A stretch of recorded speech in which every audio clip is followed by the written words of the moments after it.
Stage mother ba? As a supportive mom ako, Okay. I am giving my 101 trust and full support. Also, of course, kay Mr. M, Miss Abby, and my Mimi's manager. I call her Mimi kasi Martina. Si Edwin Tan. Okay. Anong number one na bilin mo kay Martina? To be humble. Okay. And wag lalaki yung ulo kasi everything starts from being humble. Ang humility talaga can take you any places, di ba? Ang pagiging magaling na artista pwede pag-aralan, pero yung magandang pag-aasal kay itungo sa lahat ng tao, mahirap pag-aralan yan. Kaya it should start at home. So yun ang inano ko sa kanila ni Andre. Nakita mo ba yung sarili mo sa kanya when you're starting? Yeah, sobrang sa itsura. Mas maganda siya. Kasi yung mata pa lang niya, panalo na. So talagang happy ako. She's 5'6 and a half. Okay. Ay, kaya yung parang binigay mo sa kanya? Now, she will enter the business. Yun, to be humble and stay grounded.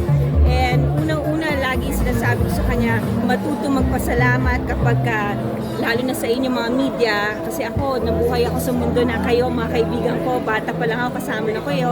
Pag may nasusulat na maganda sa akin, learn how to say thank you.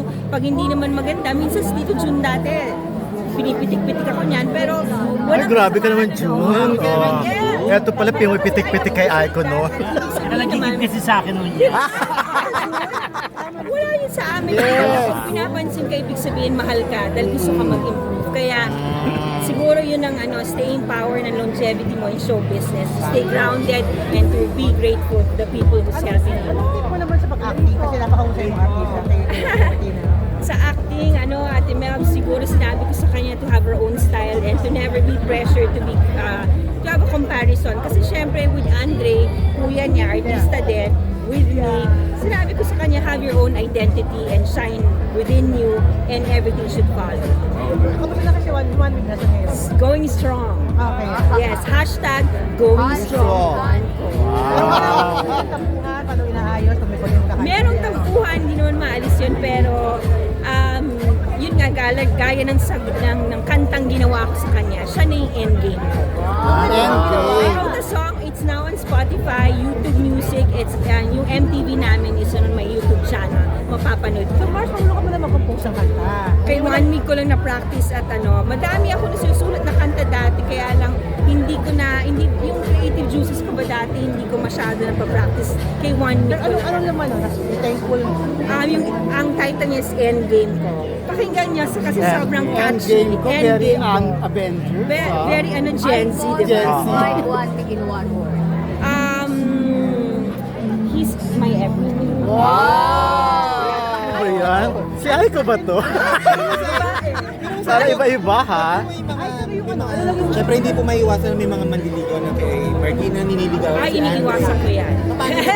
Paano niyo po siya pinagsasabihan sa mga ganyan? Sabi ko sa kanya, focus muna sa work. Kasi ang love life can wait. Ako nga, I've waited 29 years, di ba? Ang dami kong pinagdaanan. Yun pala sa huli, hindi naman pala yun yung di ba, nararapat. But I'm thankful because my daughter, I know, is very intelligent and smart enough to decide na work should come first. How supportive she is when it comes to your relationship with Aika? Oh, we'll have a family gathering with 1 week then. Kasi limited lang ngayon yung seat. So, I brought my mom because alam niyo naman, Lola's girl, ang anak ko, even Andre. So, I brought my mom with me. For now po, parang enjoy lang po muna kayo sa relationship. Wala man lang next step. That should come from 1 week that week. Pero definitely nakita mo na yung forever mo sa kanya. Yeah, and I met the family. I met Tito Milo, Tito Nitoy. They're all good people. So, I'm blessed.